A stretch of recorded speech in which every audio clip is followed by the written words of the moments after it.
ഉത്തരാഖണ്ഡിലെ തദ്ദേശ സ്ഥാപനങ്ങളിലേക്ക് നടന്ന തെരഞ്ഞെടുപ്പിൽ ബി.ജെ.പിക്ക് വൻ വിജയം. 11 മേയർ സ്ഥാനങ്ങളിൽ 10 എണ്ണവും ബി.ജെ.പി നേടി.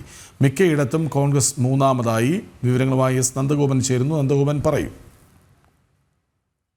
മുനിസിപ്പൽ കോർപ്പറേഷനുകളിൽ 10ഇടത്തും 43 മുനിസിപ്പൽ കൗൺസിലുകളിലും 46 നഗർ പഞ്ചായത്തുകളിലുമാണ് ബി.ജെ.പി തിളക്കമാർന്ന വിജയം നേടിയിരിക്കുന്നത്.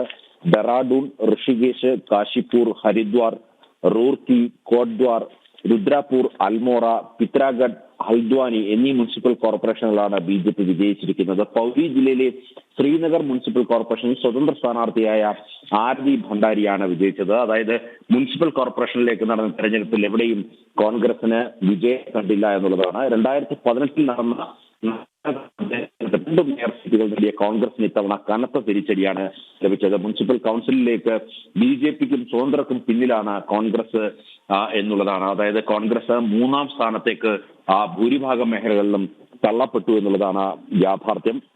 അതേപോലെ തന്നെ 2027 നിയമസഭാ തെരഞ്ഞെടുപ്പിൽ ബി.ജെ.പിയുടെ തുടർച്ചയായ 3ാം വിജയത്തിന്റെ ട്രെയിലറാണ് ഈ തദ്ദേശ തെരഞ്ഞെടുപ്പിലെ വിധിയെന്നാണ് മുഖ്യമന്ത്രി പുഷ്കർ സിംഗ് ധാമി പ്രതികരിച്ചത്. നരേന്ദ്രമോദി സർക്കാരിന്റെ വികസന പ്രവർത്തനങ്ങൾ ഉത്തരാഖണ്ഡിലുടനീളം നടപ്പിലാക്കിയതിന്റെ പ്രതിഫലനമാണ് തെരഞ്ഞെടുപ്പ് ഫലമെന്നും അദ്ദേഹം വ്യക്തമാക്കുകയുണ്ടായി. മാത്രമല്ല, സംസ്ഥാനത്തെയും കേന്ദ്രത്തിലെയും ബി.ജെ.പി സർക്കാരുകളുടെ നയപരിപാടികൾക്ക് ജനങ്ങൾ നൽകിയ അംഗീകാരത്തിന്റെ മറ്റൊരു മുദ്രയാണ് തെരഞ്ഞെടുപ്പ് വിധിയെന്നാണ് ഉത്തരാഖണ്ഡ് ബി.ജെ.പി അധ്യക്ഷൻ മഹേന്ദ്ര ഭട്ടും വ്യക്തമാക്കിയത്. ബി.ജെ.പിക്ക് തിളക്കമാർന്ന വിജയം ലഭിച്ചപ്പോൾ ഇത്തരത്തിൽ എവിടെയും ഇടം നേടാതെ കോൺഗ്രസ് അധപ്പതിച്ചു എന്നുള്ളതാണ് യാഥാർത്ഥ്യം. കൃഷ്ണരാജ്, ഉത്തരാഖണ്ഡിൽ 11 മേയർ സ്ഥാനങ്ങളിൽ 10 ബി.ജെ.പി നേടുന്നു. അവിടെ കോൺഗ്രസ് പലയിടത്തും മൂന്നാമതേക്ക് പോയി എന്നതാണ് എടുത്തു പറയേണ്ട കാര്യം. വിവരങ്ങൾ നൽകുകയായിരുന്നു എസ് നന്ദഗോപൻ.